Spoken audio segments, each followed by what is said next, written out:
Hello, hello. Happy Friday. Hope you've had a good week. Hello, friends. I'm happy that you're joining me today for the Friday Facts Live. So, welcome. Just want to welcome you. If you haven't joined me on previous Fridays, well, thanks for joining me today.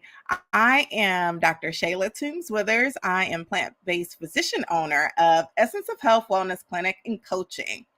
As a physician health coach, I teach women how to nourish their bodies healthfully, move their bodies, and develop healthy mental strategies to achieve sustainable health and wellness in order to prevent and reverse many common chronic health conditions like hypertension, prediabetes, diabetes, and high cholesterol. This is done without you needing to purchase prepackaged meals, go on a fat diet like a keto, or spend just a tremendous amount of hours inside of a gym. If you are having challenges with any of these health conditions, I like to personally invite you to join me at my upcoming live masterclass event. What your doctor didn't tell you about reversing the health crisis trifecta. This event will be held virtually live on Sunday, April 30th at 6 o'clock Eastern Standard Time in the evening. Join me at this event to discover the key components needed in your daily routine to reverse high blood pressure, prediabetes or diabetes, and high cholesterol, that health crisis trifecta. What key dietary nutrients you should definitely add to your plate and why those fat diets don't seem to work, and the fastest path to achieving success in reaching your health goals and reversing the health crisis trifecta without taking more medications. Registration is required for this event, and I'll place the registration links in the comment section of this particular video. Now, let's get to today's Friday Facts. I wanted to share with you some tips on setting and achieving your health goals.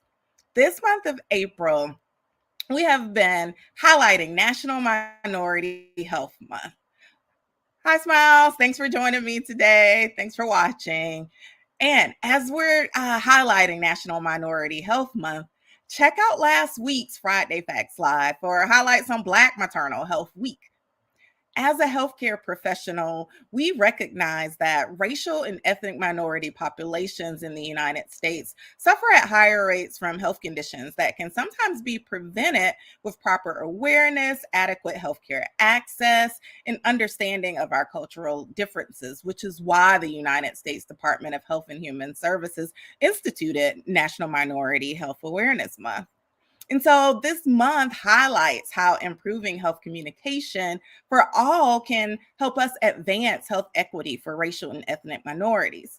Every week this month in April, I'll be coming to you live with relevant health topics for improving the health of our minority populations.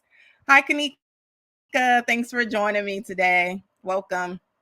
Now, a large part of improving our health depends on the goals we set and the plan that we make to achieve those goals. Before determining or setting your goal, one thing I like to do is have folks look deeper into your why. Ask yourself a few questions. Why are you setting this goal? Why is this goal important to you? What will accomplishing this goal do for you? And then how will you feel after you achieve this goal? And how will your life change after you achieve this goal? Next, an important component of a good goal is having a realistic or achievable goal. One technique I particularly like is the SMART goal technique. And you may have used the SMART goal even in your line of work because it's used in a lot of different industries. But the acronym SMART stands for specific, measurable, attainable, relevant, and timely. Hi, Half Pint Paula. Thank you for joining me today and watching the Friday Facts Live. Now, let's break down the SMART goal technique further. So, when S with with specific, when you be specific, you want to keep in mind what you would like to achieve and be specific about that. So, for example, don't just say, I'm going to lose weight. Be specific. How many pounds are you going to lose? How many pounds do you even need to lose? Have you discussed that with your doctor? And when do you want to lose it by? So be very specific in that goal and not just a general goal. Another part of your goal should be measurable. Your goal should be able to be measured. So set a date. How many pounds are you going to lose each week so that you can measure that each week and be measurable in your goal?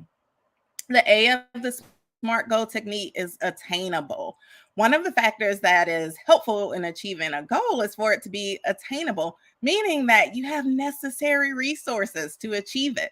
So think about, what resources do you have to do things differently this time to actually achieve your goal? And I don't just mean going to Google any old random thing, but actually scientifically proven resources. It's helpful to have those things, especially when it comes to your health, because it's so important. And then the R in the SMART goal technique is relevant. The goals that you set should be relevant. As we discussed, you want to evaluate your why, and that helps to bring home that relevance for you. So, for example, with weight loss, is weight loss even the appropriate goal for your health? Should the goal actually be something different? For example, should the goal be to lower your blood sugar? So, weight loss may not even be the right goal. So, you want it to be relevant. And then the T in the SMART goal technique is timely. It's hard to achieve a goal when we don't set a time frame along the journey. So the time factor plays a big part in helping us to overcome those mental obstacles of setting and achieving goals. And a few additional tips I like to add is, look at it. When we see the reality of something, it's easier for us to actually believe that we can achieve it too. This is similar to the concept of like creating a vision board for yourself. Think about what pictures or phrases or words, even that may come to mind for you, that may be relevant to your goal, and picturing yourself at that level of achievement. This is why the group component within the Essence of Health Signature Coaching Program is also so important. You are in a small group of like minded individuals who are also achieving health goals. So you're able to see examples of those who are achieving goals that you are also striving to achieve. And another tip is, commit to yourself. This tip really drives home the message. It also reinforces the importance of defining your why before you even set a goal. When you know your why and you are committed to your why, you are solidifying that commitment to yourself. There is a saying that when we fail to plan, we plan to fail. So, friends, what goals do you have for your health, and how are you planning to achieve them this year? One suggestion I have for you is to join me on April 30th for my live virtual event, What Your Doctor Didn't Tell You About Reversing the Health Crisis Trifecta, as this will definitely get you started in the right direction. Now, thanks so much for joining me today. For more health tips, you can go grab your free copy of my ebook at essenceofhealth.link/e-book. I also invite you to learn more about me, the Essence of Health Signature Coaching Program, and Essence of Health Wellness Clinic and Coaching at eohcoaching.com. You can also tune in every Tuesday to my podcast, the Essence of Health Tea Time Podcast, on your favorite podcast app, including Apple, Google, Spotify, and more. And get all things health, wellness, and plant-based nutrition while you're there. Follow me on social media at Essence of Health Wellness Clinic on Facebook, Instagram, and YouTube, Dr.TW at EOHWC on TikTok, and Shayla TW on LinkedIn. I look forward to working with you, and I offer a free strategy session so that we can chat one-on-one about how to help you achieve your health goals this year. Have a great weekend. See you live next week. Remember, the essence of health is in you. Thanks for joining me.